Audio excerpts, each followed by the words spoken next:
Andre Lewis. How you doing, sir? Pretty good. How are you today? Good. Andre, I just first off, I want to start out by thanking you for your service to your country. But before we get into your military background, right? You're an entrepreneur. You own your own speaking engagement, motivational engagement company, Brazen Speaking Co. But before we get into all your accomplishments and just all of the endeavors that you're currently in, who were you before the Air Force? Who is Andre Lewis? Yeah, thank you. I'd like to first start off by saying thank you for this opportunity. So, prior to the military, as far as who I am, I have a rather unique upbringing. I was born in Cook County, Illinois, and then right after that, moved to a place called Gary, Indiana, which a lot of people are familiar with in the United States. Very high crime rating, super dangerous. After a couple times of our house being broken into and whatnot, the family decided it wasn't safe there and moved us to another super small town up north at the very top of Indiana. And that's where I grew up the rest of my life prior to joining the military. So it sounds like you're pretty much raised in, would you say, in the Midwest area? I consider myself a Midwest guy. I'm very prideful in everything that I do, whether it's military or my businesses and where I'm from. So, like I said, I have a very unique upbringing, and Indiana shaped a lot of that. And some might say a negative way, but I'm very prideful to be from Indiana. I'm big into wrestling, so I've been wrestling since I was very young, as most people do in the Midwest. So I definitely rep Midwest wrestling and Indiana as a whole. It definitely shaped the man I am today. Interesting. Can you dive a little bit more into your upbringing in Indiana? Can you dive a little bit more into that? Yes, sir. Started in Gary, Indiana. Didn't stay there very long because of again, it was back in the day, Gary had was like the murder capital of the world. It was very, very, very dangerous. And then we moved one more time, and that's where I was raised the rest of my life. As far as that part of Indiana goes, I experienced a lot of racism. So that's why I say sometimes, when people hear my story, they're like, how are you prideful in a state that, did X, Y, and Z? Racism was still pretty, I mean, it's always going to be big in certain areas, right? But in the part of Indiana where I was at, it was still very okay. So for most of middle school and most of high school, I was the only minority um in the school. And if I wasn't the only minority, I was definitely the only African American. And that came with, its own trials and tribulations as well. I don't know how deep you want to dig into that, but that's kind of what makes my story unique as far as a lot of the stuff that I dealt with before I got into the military. It grew me at a faster rate because I had already learned a lot of tough life lessons. Some of it, you know, depending on what part you want to kind of uncover, I ended up being homeless at a certain part in high school. Then I ended up getting adopted. And like I said, a lot of that, all that happened prior to the military. That's a lot. That's definitely a lot growing up. I'm curious, what were some, and you mentioned some, right? You mentioned racism, which, being, us being men of color, we really can't escape that. Regardless if you're in the West Coast, East Coast, Midwest, it's pretty much everywhere, right? But a lot of it has to do with how you take that, right? How you, I guess you face those situations, you can brush it off, or you can be defensive, which being humans, I mean, that's our natural instinct, right? But then that kind of escalates the situation, right? Where sometimes it's better to just let it be and walk Right. away than try to face whatever confrontation might be building up. Would you be able to talk a little bit if you're comfortable? Maybe some of those instances in college, in high school, for example. You mentioned you're in the wrestling team. Did you face any of that during high school? Perhaps during wrestling, perhaps during sports when you were participating in those things? Yeah, I don't mind sharing it all. Sports, when I was in wrestling, I didn't really deal with it as much in wrestling. Wrestling, which is why I still feel so strongly about wrestling. It's one of the greatest sports when it comes to camaraderie. And when you walk off the mat, if your hand gets raised or doesn't, the better man won that day. Compared to other sports where you can blame the quarterback, you can blame your defensive ends. Wrestling is a different sport, and that had a big part of who I am today as well. But no, I didn't deal with it as much in wrestling. My teammates took care of me. The problem wasn't on the mat, it was off the mat. They couldn't be around me all the time. Um, and I would say as far as, you mentioned how how people deal with racism, right? And now, as a man, where I'm at today, it's completely different. Back then, when I was a kid, I was dealing with um, from middle school all the way up through high school. I was dealing with some pretty extreme things that I would say that I was frankly ignorant to how to deal with it. Right? My parents weren't around, so I mentioned living in Gary, Indiana. Well, in Gary, Indiana, my dad had passed away. My sister then passed away.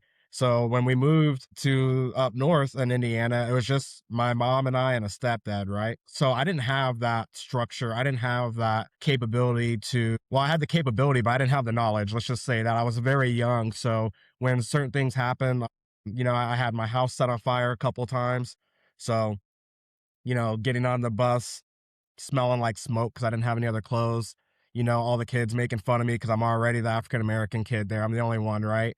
So, it's mainly a farm town, right? So everyone there is a completely different. I don't want to say class, but completely different type of person than what I am, right? I didn't have anything to my name, so if in the one instance, we had the house set on fire and I didn't have any other clothes. So I woke up, put those clothes on, got on the bus, and then I'm getting made fun of for smelling like smoke. But it's like, I don't know what you want from me, right? But I wasn't at a cognitive level back then at that age to understand. I think I understood why I think I understood why I was different, but I didn't understand why they thought it was okay or how to react. So I didn't get in a lot of fights, or I didn't get, I didn't retaliate that way. I was just real quiet. I didn't have any friends. I had one friend who's still my friend today. He was my best friend. But when stuff like that happened, like I said, the house getting set on fire, going to other sporting events as far as like pep rallies and stuff, I'm not gonna say the vulgarity on them, but them throwing out the N-word just out loud and no one batted an eye. Parents, other students, no one batted an eye because you know, that was the societal norm, if you will, for that area. Yeah, I just think to answer your question, I didn't know how to react when it comes to anger or anything like that. In school, I had an afro, so they were putting gum and stuff in their hair when they were sitting behind me in the halls. I was, the little N boy. That was my name. They would just shout down the halls, "Hey, little N boy!" Right? That's how they addressed me. I didn't know how to deal with it back then, to answer your question. Now it's completely different, and as I got older, right, I became more aware and it evolved me, it grew me, right? But it started at such a young age. And then when you look at the other stuff I had going on, right, like my dad and my sister had passed away prior to that. My stepdad, super abusive. That's a whole nother story. And then my mom, later towards the end of middle school, was diagnosed with multiple sclerosis. So when you add the racism on top of what I was dealing with, I had a lot to juggle at a young age, and I didn't treat it with aggression, to answer your question. But I don't think that's because I was smart enough not to. I just don't think I knew what my options were. I don't think I knew aggression was an option.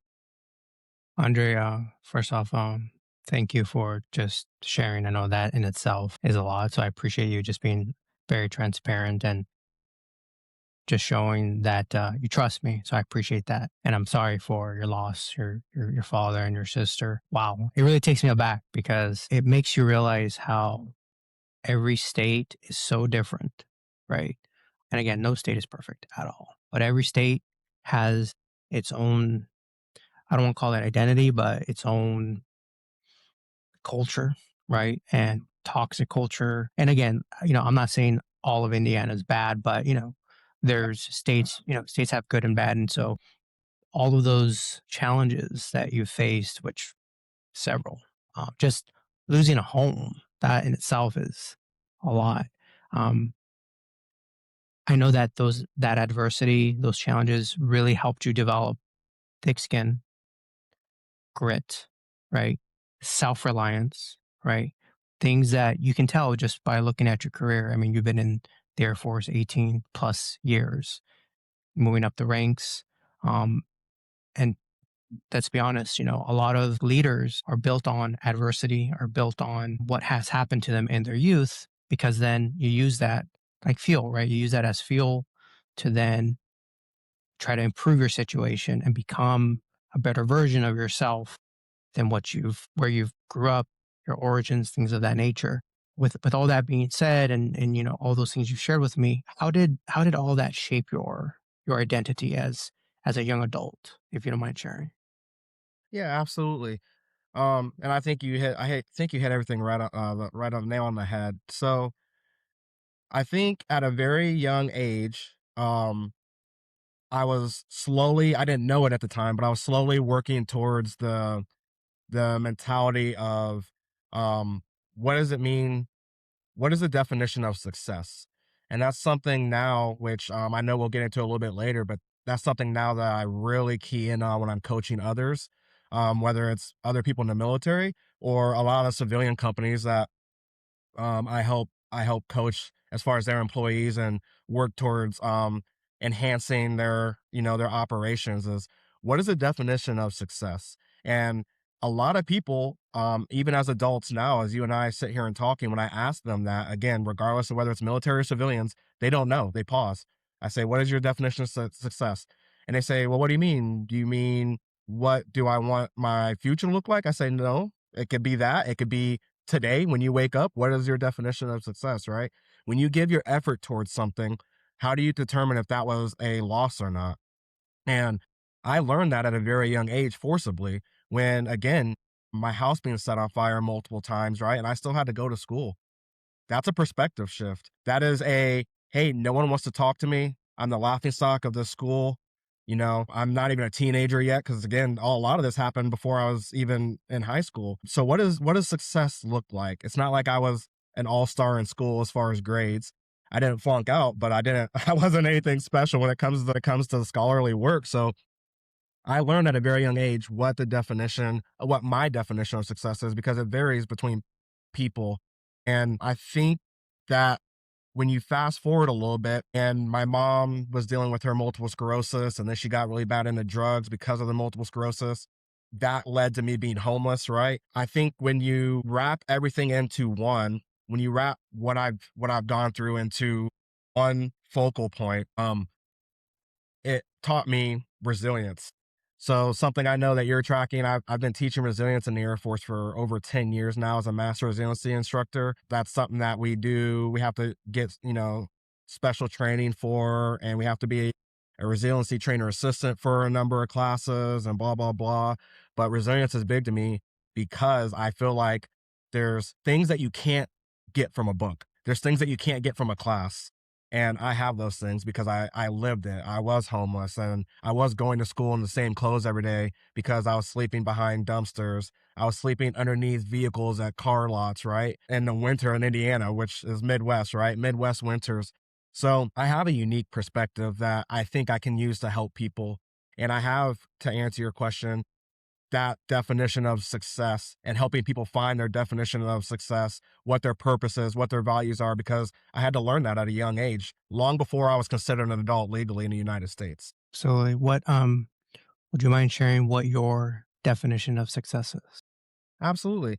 So my definition of success is anytime the value of the outcome exceeds the cost of effort, it's a success for me. And the reason why that's my definition is you can apply that to anything you're doing, whether I'm chasing a business endeavor, right? Or I am working towards a degree, or I'm working towards a financial goal. When the value of the cost, right, exceeds the cost of effort, then that's a success for me. And what I mean by that is one of my endeavors was a restaurant, right? That endeavor failed. And while it failed, the value of what I put into it, right, 100% exceeded the cost of the effort because that restaurant not being a success still gave me valuable insight into operating a restaurant, right? Operating employees, operating the menu, learning the intricacies when it comes to taxes and legal obligations for that restaurant. That's all things that I never would have learned if I never pursued that endeavor. So something that we'll talk about later is I think being comfortable with failure and not running away from it is absolutely pivotal to someone's success and growth. And that ties into, Brazen Speaking Co. Why I started that in coaching. Love it.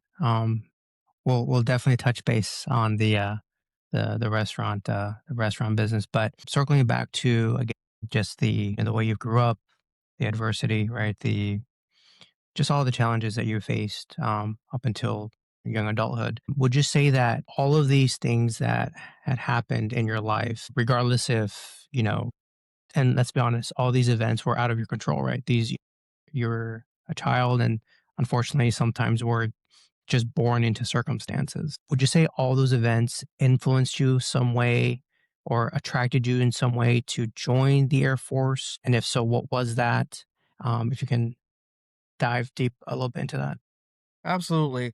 It definitely attracted me or pushed me to join in the military. I want to go as specific as the Air Force. I joined the military, honestly, because by the time I was of age, I felt unbreakable, right?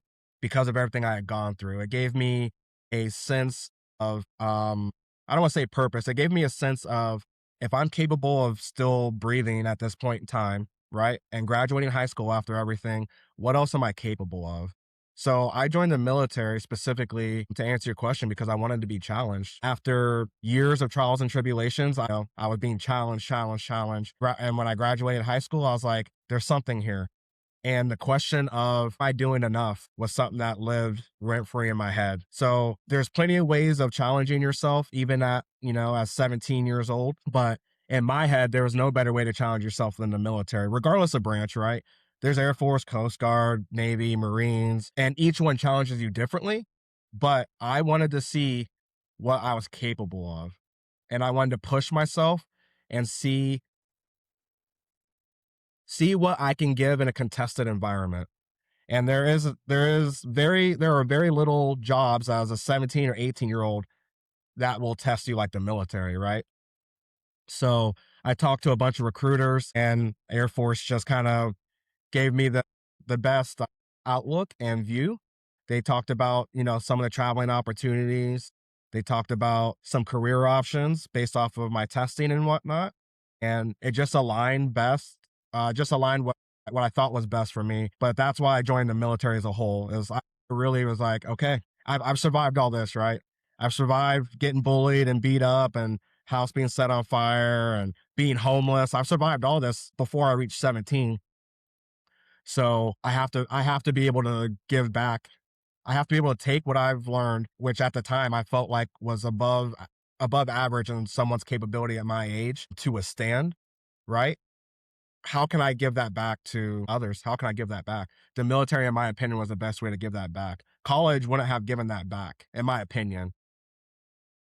That you turned something that was negative into a positive force, positive purpose, positive why, you know, because a lot of people can blame others.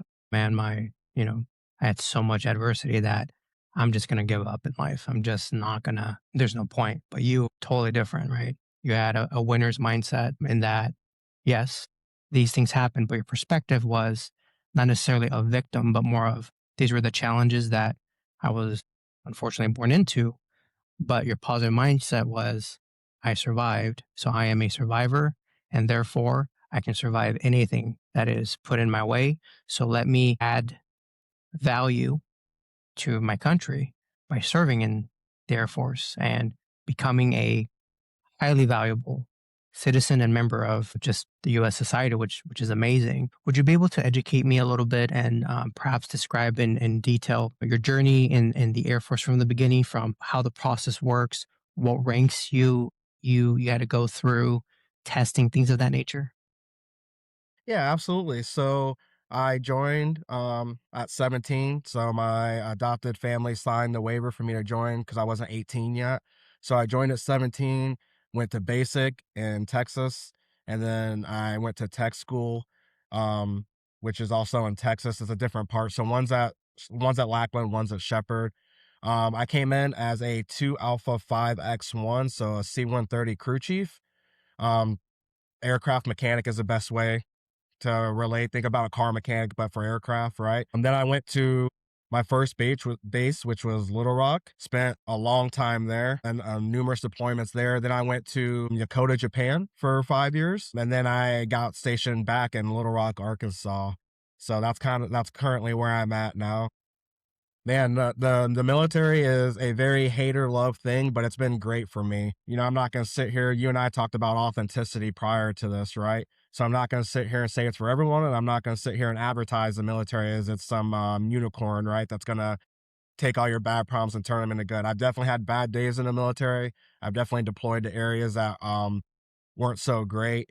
Spent a lot of time away from friends and whatnot, but I will tell you, for me personally, the military has given me more than it's ever taken. I've been to over 70 countries, and with that, that really added on to my life experience culturally, to, leveraging what I dealt with at a young age and blending it in with the military experience, the 18 years of military experience I currently have, has really just given me a mindset that very few will be able to understand unless they have traveled like that and they have experienced those things.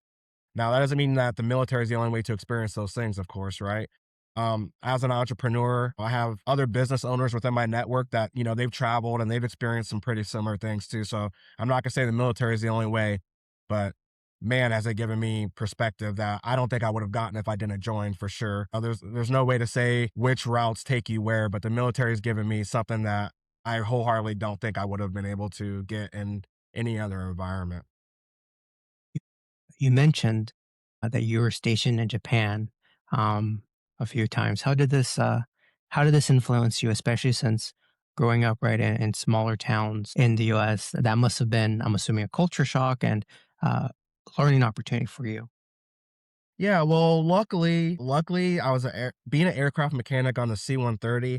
Obviously, I have a little bit of bias, but I think um, it's the greatest aircraft that I could have been assigned to. What isn't bias and what is facts that anyone could pull this data from is the C-130 is the most accomplished cargo aircraft in military aviation history. It's operated in over 70 countries. It's the longest continuous production aircraft ever. It's been in production since 1954. It's been a part of every major war and humanitarian aid since 1954.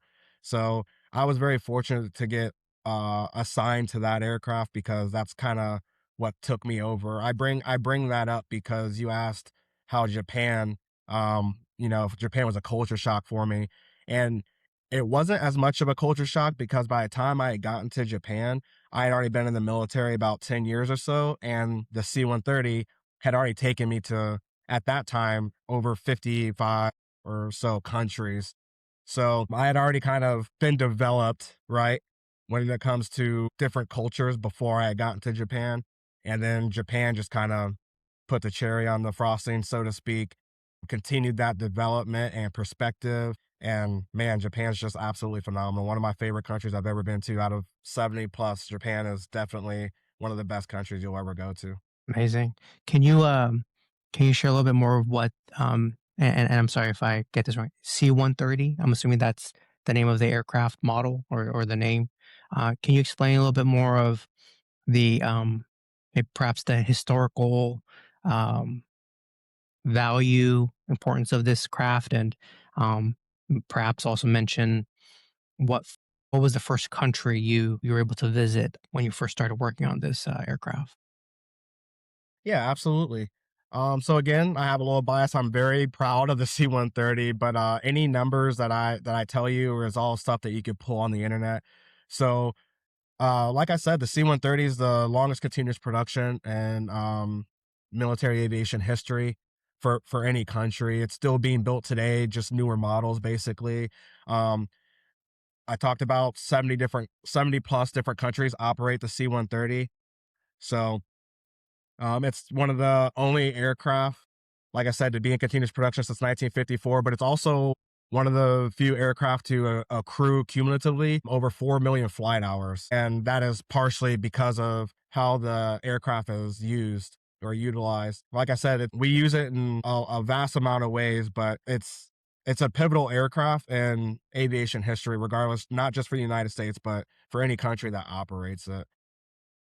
So, question for you: since you've been in 70 plus countries, which by the way is just amazing in itself. I mean, again, you pretty much grew up in Gary, Indiana, and I mean, who would have thought, right? From there, you're able to, I mean, literally, you're Mr. Worldwide, like just national. You know, what I mean, just very culturally aware and sophisticated. Um, Pivoting a little bit more towards perhaps a leadership perspective with all these countries, right?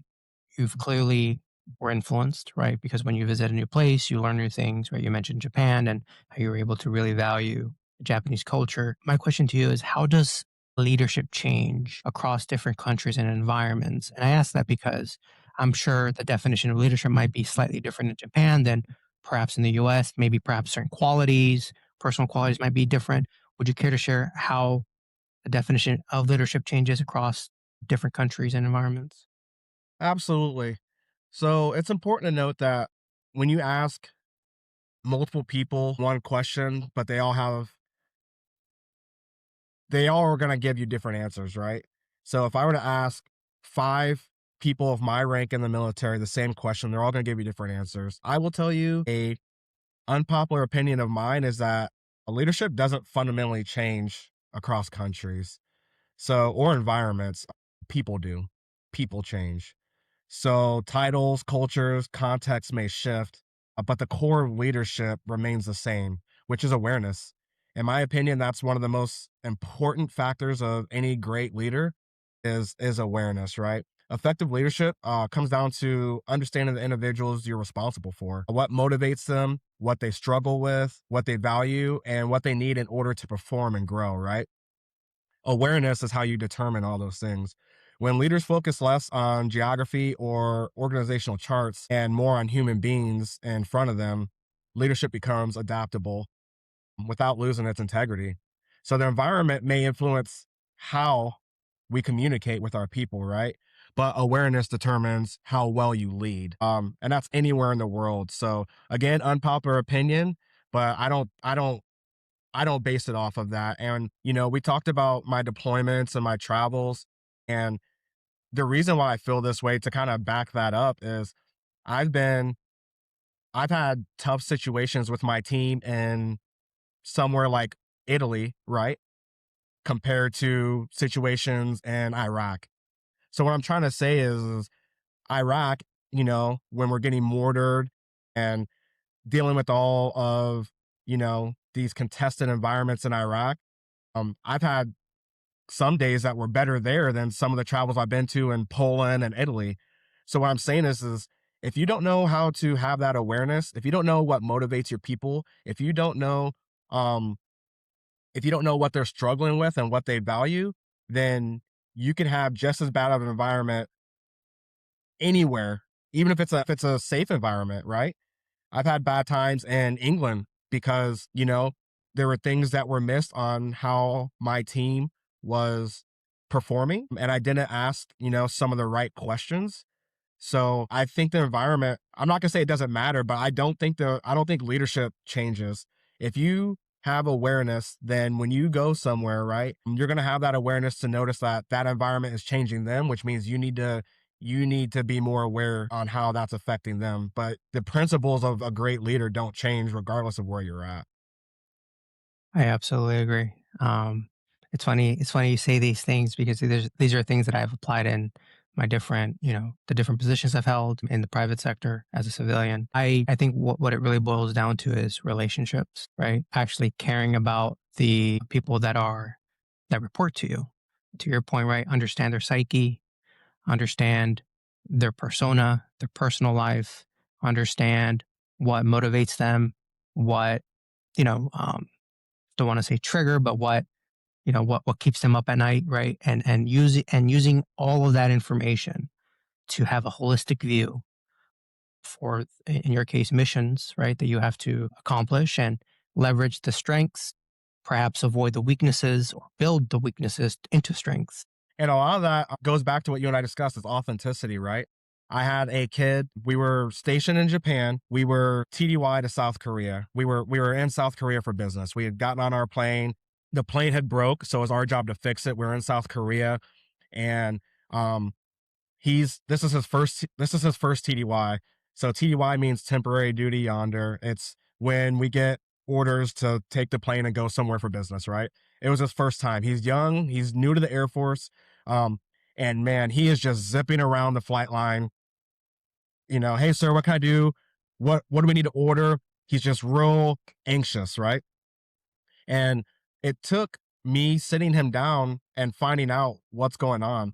And it's typical for someone on their first business trip to be nervous, but he was overboard, right? And it turns out he's like, I really want to do good because I want that feedback to get back to Japan, home station, right? I want to be able to say that I'm one of the best airmen you've ever had, right? And I think most people would have just been like, okay, that's a phenomenal answer, right?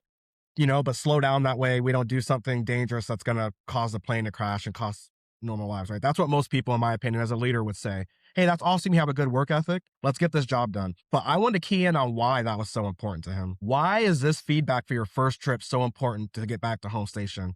And fast forward, peeling back the onions, peeling back the layers, right? I found out that this kid is from Ghana and he was sending money back home to his parents. So the root cause, the why, wasn't because he just wanted to make rank or he just wanted the opinion of leadership to be good of him, right? He needed to progress at a level because anything other than progression for him meant that it was affecting his family in a different country. Now, with that authenticity, I was able to talk to him and tie in the appropriate steps to move forward, right? Instead of him just rushing around, dropping tools, right? Causing danger, right? Not that he was, but he was so frantic and he was so eager that he was stressing himself out, right? Which this is Korea. There's no reason to stress yourself out. It's not North Korea, Yeah. right? It's South Korea. So he was running around like we were at war, man. And I was like, hey, I need you to relax, big guy, because that's how things get missed. And as a crew chief, our job is super important because we're responsible for maintaining an aircraft, for fixing an aircraft, and to keep it in flight. It's a $75 million aircraft, right? And we fly on it, the pilots fly on it, the load masters. Sometimes we're hauling people, sometimes we're hauling cargo. So something minor that we miss could cost multiple lives because we're the ones who fix the plane. But if I would have just done what most people had done and said, "Oh, he just wants to do a good job. That's why he's running around like this." No, he doesn't want to just do a good job. He wants to feed his family who doesn't have much money. They don't have great stability in a country that is not in Japan, that is not in the United States. His driving force, right, is his family. He needs that money. He needs to make rank. He needs to do a good job. I love that story because you really did, to your point, you took the time to get to know him and you understood his purpose, right? His why, which is it wasn't about him, but his parents, siblings, if he has siblings, right? Perhaps the part of the world where he's at, there may not be as many opportunities as, in the US or, other countries. And so for him, this was probably one of those situations where someone may see this as their once in a lifetime opportunity, right? This is my once in a lifetime opportunity to become perhaps financially, and again, it's very subjective, right? Successful. Perhaps in his family, being from Ghana, this was his version of being a movie star, being a professional football player. And so he took it. He really, it sounds like he was really committed to ensuring that he not only did a great job in that particular mission, particular flight, but throughout his career and be the best officer, reach the highest rank that he can achieve so that he can guarantee a much more comfortable lifestyle for his family, not for him necessarily, but perhaps aging parents and siblings that depend on him. And I can appreciate you taking the time to really understand that because I 100% agree that a true leader takes their time to understand their direct reports. Because if they understand their direct reports, you can definitely ensure that they are benefiting from the mission that you're trying to accomplish. And if they feel like they're being utilized to the best of their abilities, they're going to give you a much better outcome than someone just kind of showing it off. I'm like, oh, that's nice. That's a nice, you know, response. Let's just get it done. So I can definitely, appreciate that story. If, and again, if there's restrictions in what you can share, but would you be able to perhaps share with us maybe one of your more difficult or, I don't want to say dangerous, but maybe one of your more chaotic deployment missions that really tested your leadership skills, if that's okay? Yeah, absolutely. I mean, there's a couple. I'll try to think of just a few to keep it short. So, as far as testing my leadership skills, one of my very first Afghanistan tours, I was a brand new NCO, non-commissioned officer. I went from being an airman to an NCO. I had made rank, but now that means that I've got people under me, right? So we were responsible for two aircraft. And what that means is when you deploy as a unit, you take X amount of aircraft and each there's a certain amount of people assigned to each aircraft. So I had two aircraft under me and three other people as far as we were a 4-person team. The other three were airmen. And that was a very pivotal time for me because I literally put on that rank 1 week after getting there, right? So instead of being in the States and being an NCO prior to the deployment, right, I kind of had to hit the ground running.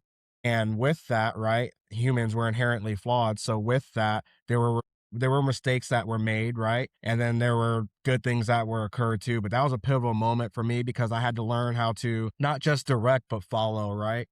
So the big thing about leadership is knowing when to follow, knowing when to lead. And it was interesting to lead, but also know when to say and when to follow in terms of empowerment. So something I'm big on that I don't think happens a lot, in my opinion, is empowerment, and that's not just military. That's on the civilian people that I coach as well. A leader doesn't empower people enough, and what I mean by that is in Afghanistan. Again, I just put on that rank, and there were a lot of times where I could have just told them to do something. Right? I could have just said, "Hey, we need to put gas on this now because the plane takes off at 0600 in the morning. We're in the desert. And if we start taking mortars or something, because you can't really plan on when you're going to get shot at, then we might not be able to, it might take longer to gas the plane, right? Well, this is a medevac mission. It's supposed to be a medevac mission where we're hauling wounded Army and Marines out of another area, right? So I could have just told them, hey, we're going to gas it because of X, Y, and Z. We're going to gas it right now. I know we're tired. You're going to gas this plane right now. But there's a lot of times where you can empower them, right? And say, when do you want to gas it? Why? Why are you choosing that time? What are the pros and cons of choosing this time? And I think that's something that doesn't happen a lot, not just in deployed environments, but stateside. Like I said, a couple months ago, I was coaching someone for a company, and they said, I don't think I'm not gonna say names, but they're like, I don't think this person that works under me is ready for this position. And I said, how do you know? Well, I just don't get that vibe from them. And I said, well, what position have you put him in to get that vibe? And they pause and they say, excuse my language, but they're like, well, crap, you know, hey, you shit, I haven't put him in that position. And I said, well, until you give them the opportunity to fail, you don't really know what they're capable of until you empower them, right? And so, like I said, I think that's something that just doesn't happen. And that first year for me was pivotal because it showed that I wasn't doing that enough. I did it at that moment, luckily. But then when the team came up to me later and said, wow, hey, thanks for giving me the opportunity to fail. Thanks for telling me that it was my choice on when I gassed the plane, right? So in that story, they had chose to gas it in the morning, right? And I said, okay, so what if this happens? What if that happens? And they say that's why everyone has always made us gas right when the plane lands. They figured that out because of me asking them questions, not because of me telling them, right? I didn't tell them what to do and then say this is why you do it. I let them work through it. And that's part of, we talked about how important awareness is in leadership. Some people can learn just by being told, hey, you're going to do this and this is why you do this, right? There's nothing wrong with that. Some people learn that way. I was not that airman. When I joined the military, I needed to kind of figure things out on my own sometimes. You can only tell me so many things when I was younger, right? Because I had dealt with so much life experience prior to that made it hard for me to listen, right? Not in an arrogant way, just, hey man, listen, I literally was homeless. Like there's nothing, like I got this, right? I needed someone to sit down and say, all right, go fail. Not in a condescending way. Hey, Andre, go do this, right? Go do this task the way you want to do it. Them letting me fail empowered me. Now I see why you can't do it that way. So that was pivotal for me in the desert. And you can't always do that, right? There's some missions and there's some times where you can't give that kind of allotment. But I found that more times than not, you're able to put people in that situation. Leaders just don't want to take the time to do it. And they don't want to give the opportunity to fail. I appreciate you sharing that because that's so valuable. That story in itself is very valuable because, to your point, right? New leaders tend to make assumptions. Going back to your client, right? They assumed that their employee report was not good enough. How do you know if you don't test, right? Trial and error.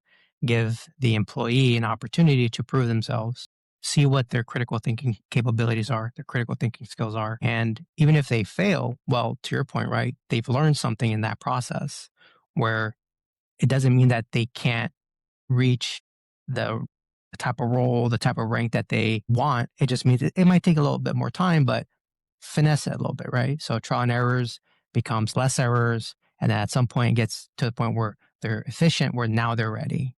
And, I love that you were able to do that with just the story of ensuring that, when are you going to, your crew and giving them the opportunity to think when should we gas these aircrafts, right? And you gave them the pros and cons, you gave them the abilities to really think for themselves. And these are things again, right, that non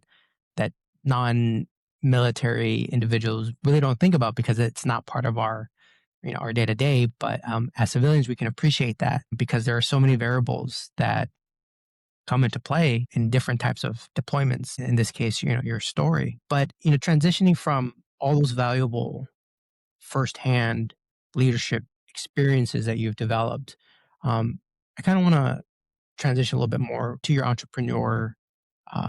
entrepreneurship. Would you mind discussing your business that you currently have?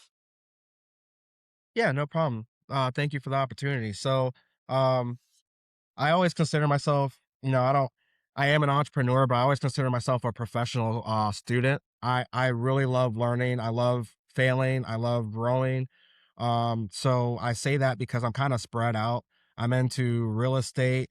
I've done the commercial side of things. We talked about, I had a restaurant.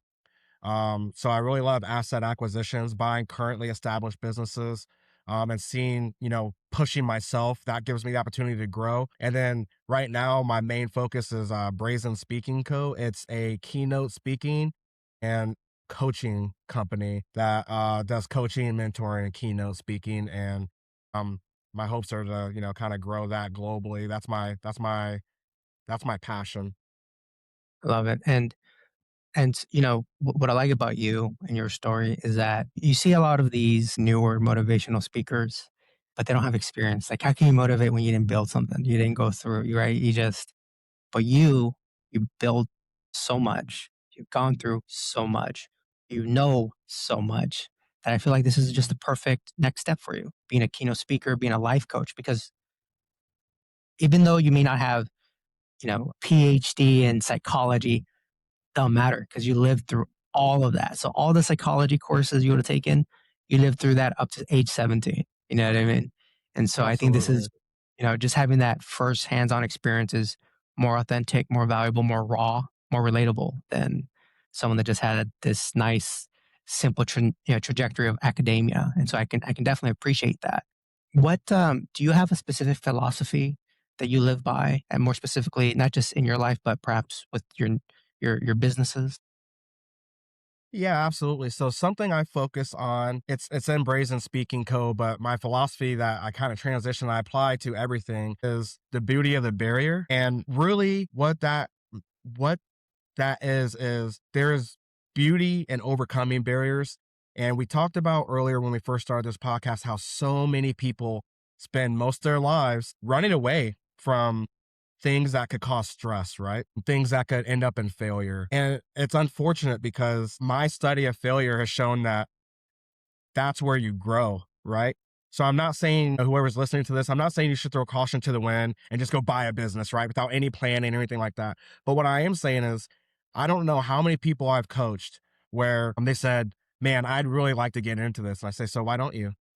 Oh, well, I'm active duty military just like you. I'm standing next to you, Sergeant Lewis, right? And it's like, well, I've started businesses. I'm active duty military. Well, What if I fail? Well, what if you do fail? What would it cost you to fail? Would you go bankrupt?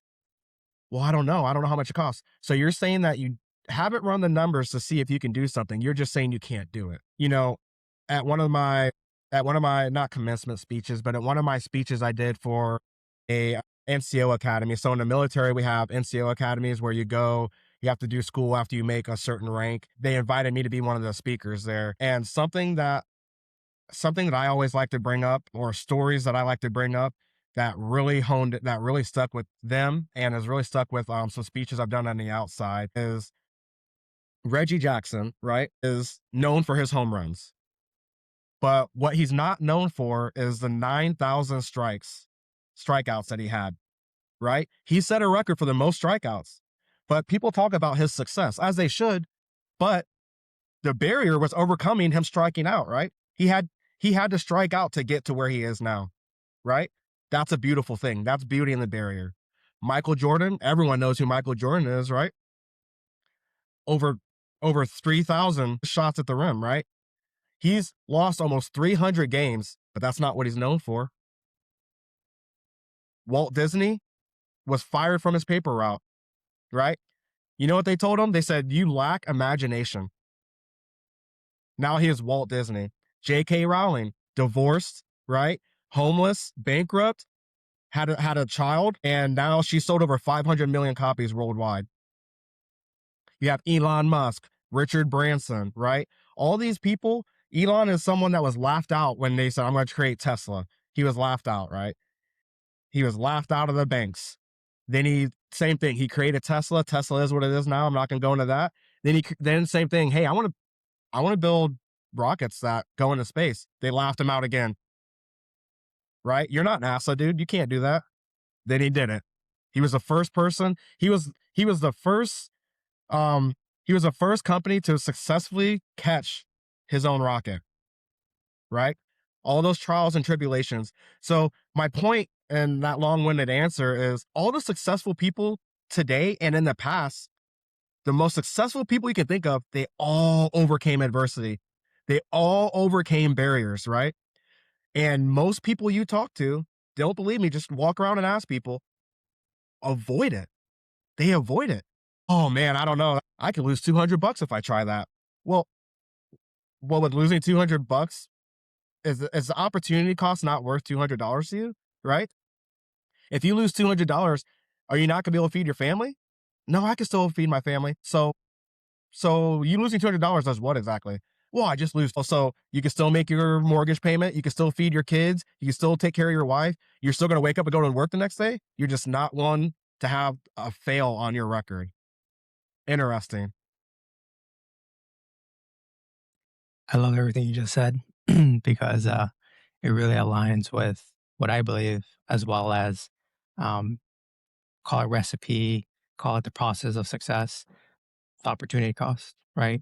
What's $200 of a potential great return on investment as opposed to not doing it at all, right? Your return on investment will be zero if you don't put in the $200 to start whatever endeavor you want to start, or you can put in the $200 and there is at least an opportunity of potentially getting an ROI, right? We tend to be so comfortable with certainty. And so we'd rather just keep those $200 and go out and have a nice little lunch, dinner, buy those Jordans, you know what I Right. mean? As opposed to having wisdom or, in Spanish it's called perspicacia, being able to see a little bit more further out in the future and be like, oh, I can do something with this, right? And then you mentioned all these amazing business owners, entrepreneurs that bet on themselves, and who better to bet on than yourself, right? Right. Well, and um, at a certain point, something that I like to tell people is there's a point where you stop becoming a victim and you become an accomplice. And what that means is no one would have counted me out or no one would have blamed me if I just became another statistic, right? If I didn't join the military, if I didn't pursue my education, right? If I dropped out of high school, right? Um, which, going back, Richard Branson dropped out of high school and still was able to create Virgin Atlantic. But if I would have dropped out of high school because I was homeless, because I was sleeping under and behind dumpsters and car dealerships and whatnot, and I just became another factor in and out of jail, no one would have blamed me. My mom passed away, my dad, my sister, I had nobody, right? I had absolutely nothing to my name. Then you add that on top of the racism and everything that happened, right? I could have just became another statistic. But at some point, you become an accomplice to your problem. You become part of the problem. So when you say, I can't do this because of my past, now you're an accomplice, right? And that's something that a lot of people don't like hearing. So, what's unique about Brazen Speaking Co. and the reason why it's called Brazen is that authenticity, right? That bold, you're not going to like what I tell you kind of thing. And something I have to preface when someone hires me is, hey, listen, I won't ever be rude or disrespectful to you, but I'm going to give you to you straight. Can you handle that? Because I can brush your hair and tell you you're pretty, or I can say, hey man, listen, you're part of the problem. Wholeheartedly. Hey, listen, do you want the truth? Yes, I want the truth. You are part of the problem. You say that you can't do something, right? You haven't even started it yet, and you're the reason you're not moving forward with it. Can you afford $50 to start this endeavor? Can you afford $300 to start a LLC? Not do you want to lose $300? Can you Mm. afford to lose $300? What you want to do and what you can afford to do are two separate things. And in Brazen Speaking Co, that's what we do is we give them that raw feedback. Hey, we sit down like you're doing with me. Tell me your story. Sorry, tell me your story. Tell me tell me how you ended up where you are now. Tell me what your values are, right? A lot of people don't know their values. They don't know their definition of success. They don't know their purpose, right? So before we get into anything, we have to help them develop those three key areas, right? And then once we develop that, the question that always hurts their feelings, right? What daily actions are you doing to work towards that purpose that we just helped you discover? What daily actions are you working to align with your values? What is your capability? And the answer has to be you don't know because you didn't know your purpose. You didn't know your values. How do you know what you're capable of? Again, at a certain point, you stop being the victim. You become an accomplice to your own problems. And so many people avoid putting themselves in a position for growth, even if that means failure. There's endeavors that I've failed on, right? And I think what makes me unique is I don't have a problem when I'm coaching people or when I'm in the military telling people, man, I lost that one. I lost that one. You know what I mean? Hey, I tried this, y'all, and I messed up. Same in the military. Hey, I went TDY, and man, let me tell you guys where I messed up as a leader, right? When I'm talking to other people my rank, when I'm talking to my peers. Hey, let me tell you something I messed up on, y'all. And we laugh about it. But so many people are scared to share that when they do fail that they're preventing that growth from other people. And most people don't even get put in a spot to fail at all. Oh, I don't want to make more rank. That's more responsibility. So you're saying that you want to stay stagnant. You're saying because the workload is higher and the pay isn't that much higher that you're not willing to grow cognitively, right? You're not willing to test yourself. And it's really sad when you think about that because people get to a spot in their life where they regret it. I don't know how many people have passed away, including my mom on her deathbed saying, I wish I would have done more, right? I wish I would have done more as a mother, right? Because of the issues that she had.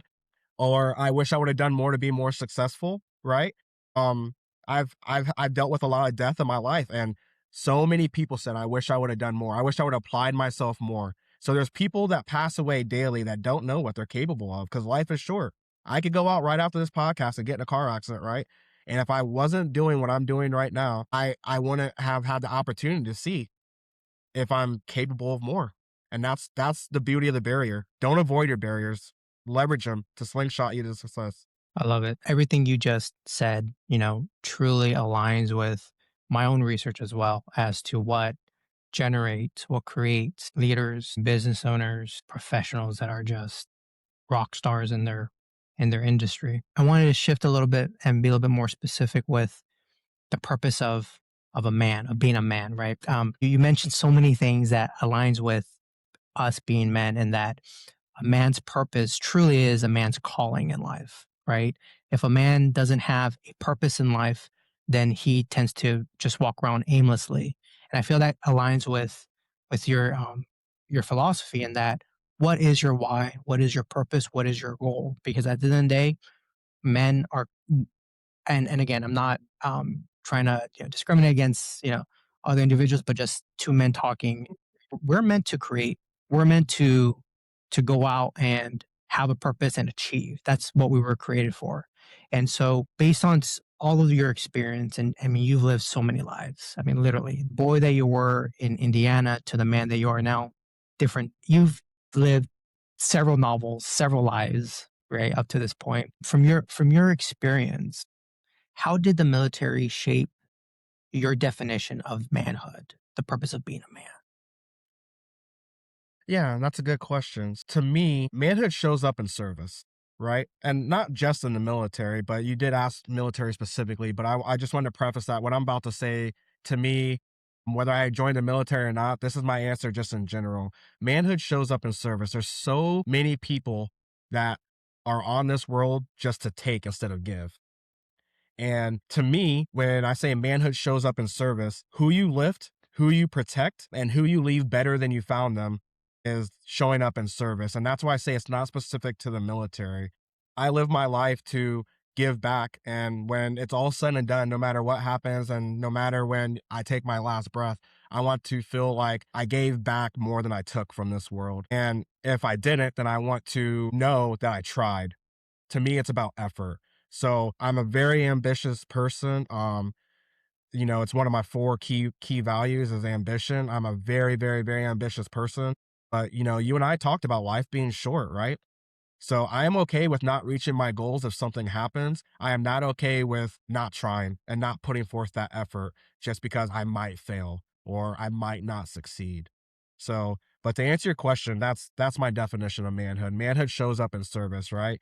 We talk about something that I love as a quote is a rising tide lifts all ships, right? When the tide's low, you'll see who's swimming naked kind of thing, right? So, there's people who fake it. We talked about keynote speakers and people in other positions that just kind of, use AI. They make a video and they're like, this is what you should do. Look at my Lamborghini. Look at my Maserati, right?